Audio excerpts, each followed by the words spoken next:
What Happens If You Do or Don't Ascend by Danny Searle.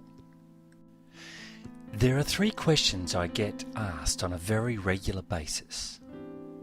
Firstly, what will happen to those that do not ascend? Number 2 is, what will I experience during the ascension process? And thirdly, what can I expect life to be like on the 5th dimension? So in this video, I hope to address these questions to the best of my knowledge. I say that because in truth, no one knows exactly what will happen or exactly what to expect. My conclusions come from several sources of reliable information and my own experience on the astral plane. What will happen to those that do not ascend? Firstly, it should be understood that those that do not ascend are not being punished in any way. Every soul on earth had a choice, and some chose not to ascend at this time. In reality, it is mainly because they are younger souls that do not have the experience yet to raise their vibration. The majority of these souls also live in a fear-based mentality, and as such will create their own end-time scenario. So I am not trying to sugarcoat anything nor fearmonger. The fact is that they will experience tidal waves, earthquakes and firestorms. They will experience the full brunt of earth changes accompanied with loss and tragedy.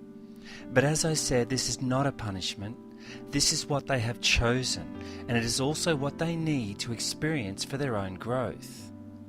These people will die, but it will not be like the traditional death where they leave their earthly body and return to the spirit plane.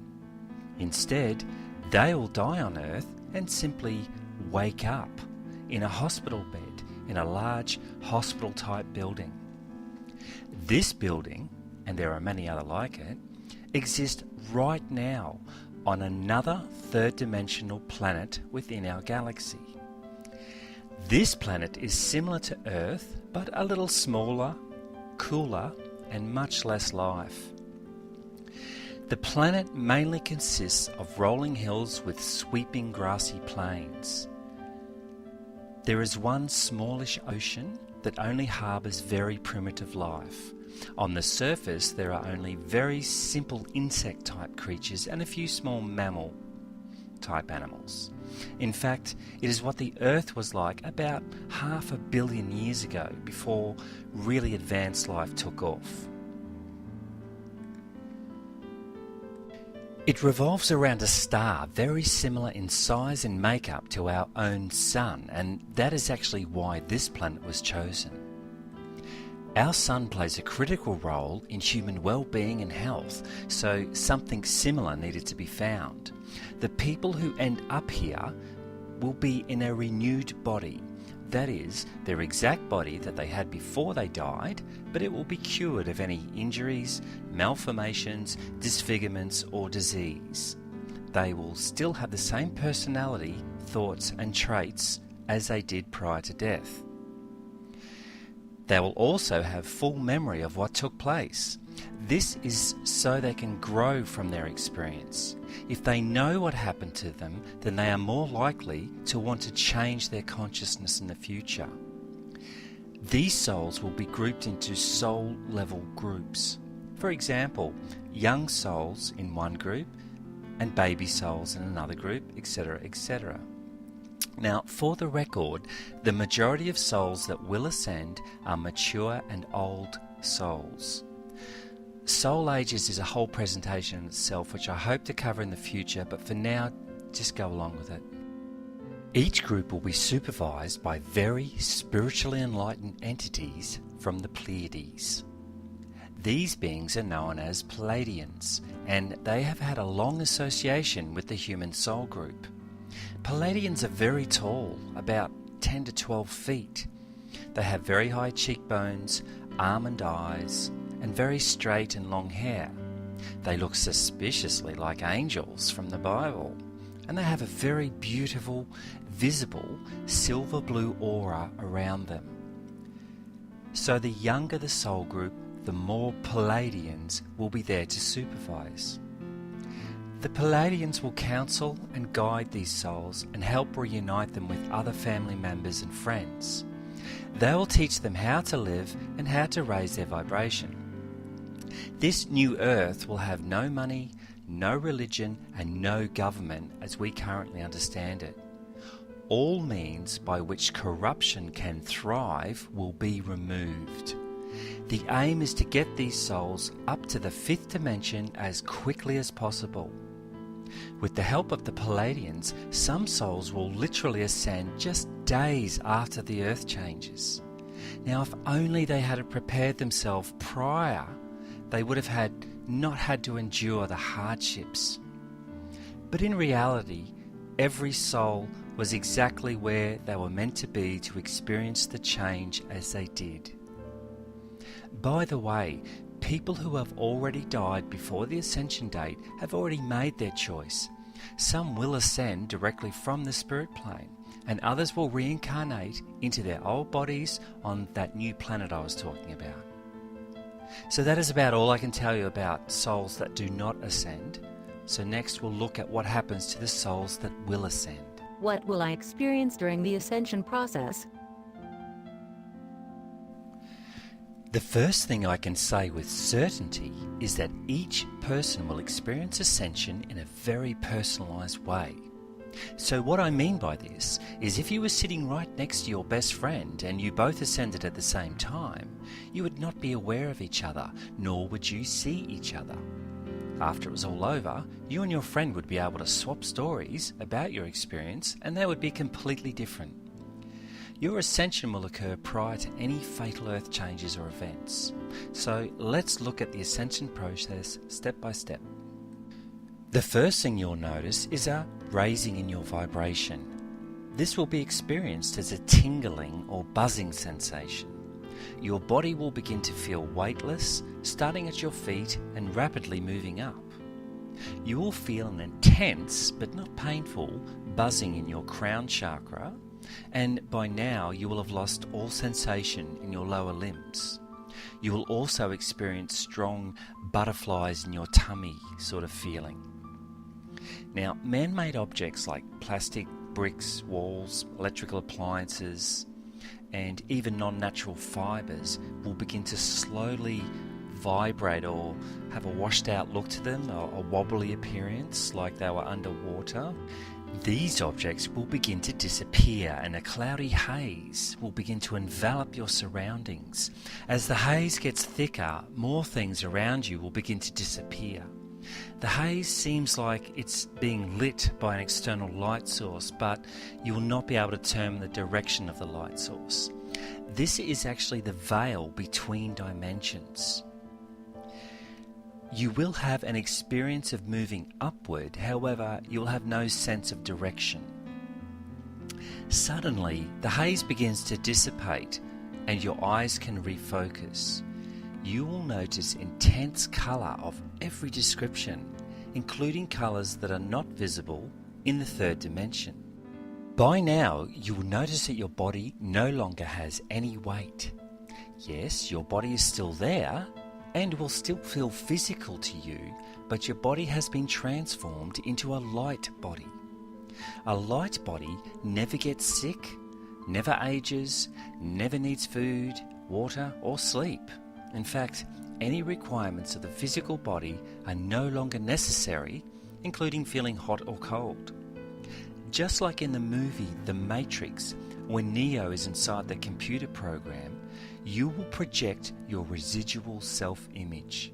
In other words, you will look like how you view yourself as looking in your best way. Further to this, you can look like anything or anyone you want to look like. For most people, they project themselves as a fit and trim 30-something-year-old.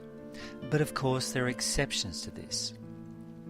Some people want to experience being in a child's body again, and others want to appear as a graceful elderly person. The point is, you have free will, and whatever you think, you create. But more on that later.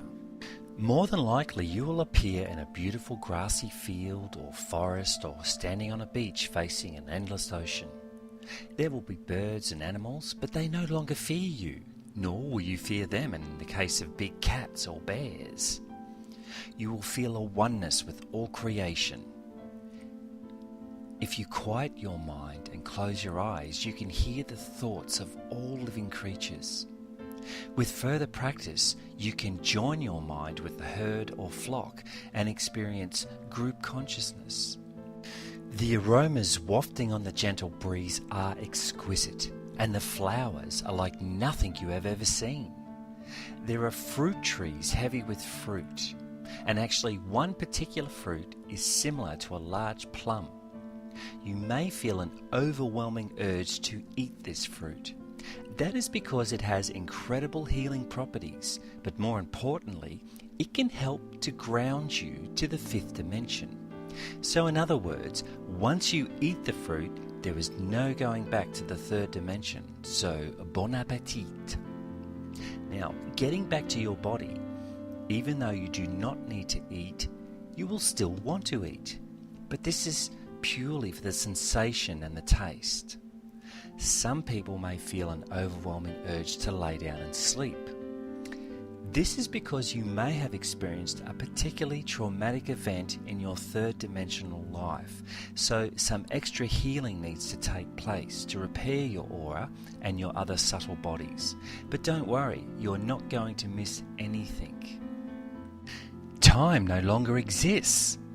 That's right, linear time only exists on the third dimension. There is still day and night, but not measured like we do at the moment. Once you are suitably grounded and healed, your guides will appear. For some people, they may have been with you right from the start and actually held your hand right through the whole process. But either way, your guides will now show up and tell you what the next move is and what the go is. Something they will stress is that in the fifth dimension, whatever you think, you will manifest. Unlike the third dimension, where there is a delay between cause and effect, on the fifth dimension, it is instantaneous. So you must learn how to control your thoughts. But don't fear this new ability. Once you learn how to control it, you'll never understand how you got by without it. This is also why no fear-based people can enter the fifth dimension. If you were fear-based and began thinking fearful thoughts, you would manifest those things immediately and probably go insane. So that is why a love vibration is so important. Just another note, if you are thinking, oh great, I can manifest a red Ferrari, well, yes, you could, but those that understand fifth dimensional living realize that this is just folly, and they would dedicate their energies to much higher endeavours. What can I expect life to be like on the fifth dimension? It is now time to be introduced to your new teachers. That's right, every single person will have two teachers, a male and a female. Just like on the third dimensional planet, your teachers will be Pleiadians.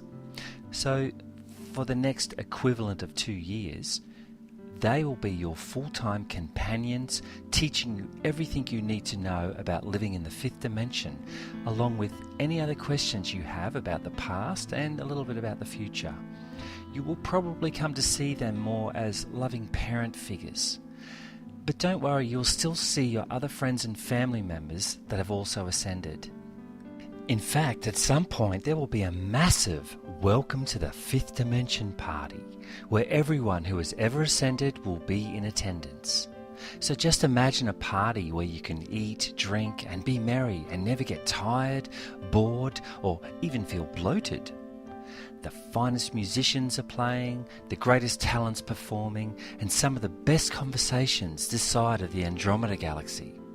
Speaking of which, don't be surprised if you bump into a few special non-human entities, what we presently call aliens, that are there to welcome you to their homeland. Just like in the movie Jumpers, you will be able to move from one side of the planet to the other instantaneously, just with thought. Indeed, you can go anywhere in the galaxy but that is getting a little ahead of ourselves.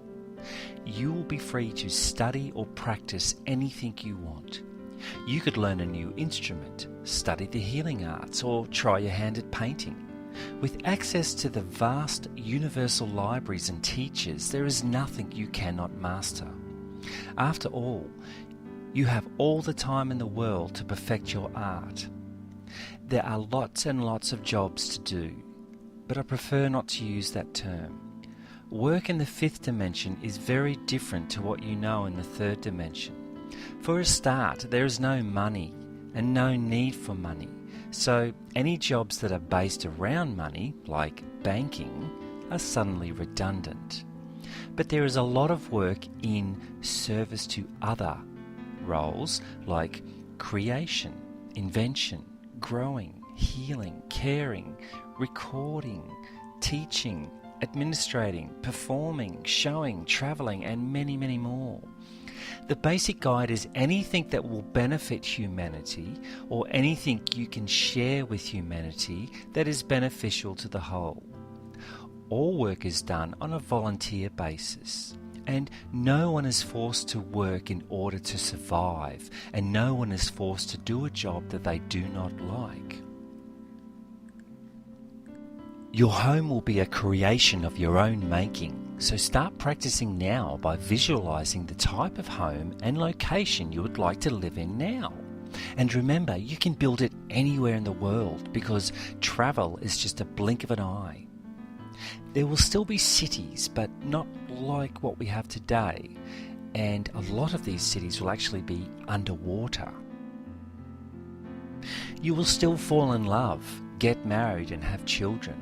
But sex is no longer a physical act, but rather a blending of energies that makes a physical orgasm seem like popping a balloon in comparison to a hydrogen bomb. We have all been part of an experiment that required us to incarnate for thousands of years into hundreds of lives to experience all levels of creation. This helped the source of all that is learn more about itself.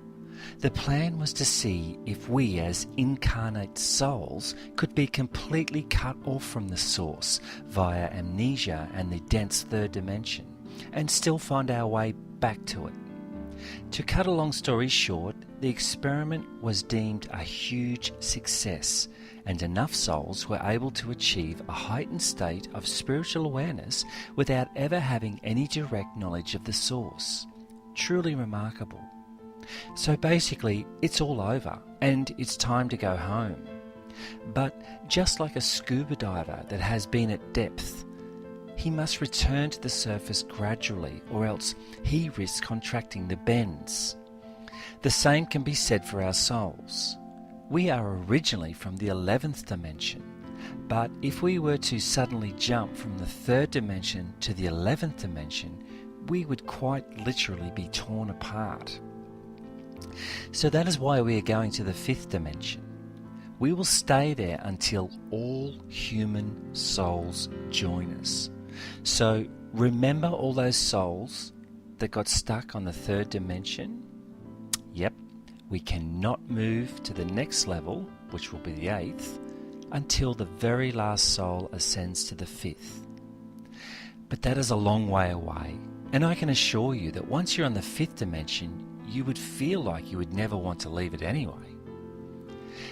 Indeed, your soul has been disconnected from the source. But once you are in the 5th dimension, you will once again experience the overwhelming love and unity that is the source of all that is. That's when a lot of you will get that aha moment about what I'm trying to relate here. It really is a big deal. So the next 12 months are going to be really tough. As the Earth vibration rises, the world will fall further into chaos. Younger souls will literally go crazy. But that is why it is important to do the work now. Meditate, meditate, meditate. Just 20 minutes a day, every day. That is the bare minimum requirement. I hope by now you can understand what waits for you once you are committed to doing the hard yards. And make no mistakes, it is going to be hard, but stay focused and do your visualizations and do your meditations. In fact, it's the days that you couldn't be bothered are the days that you need to do it most. Push yourself because you won't regret it. Your present life now is just a cheap imitation of what life is supposed to be. In less than 12 months, you can trade in your current slavery for paradise. I hope to see you on the other side. Love and light, Danny.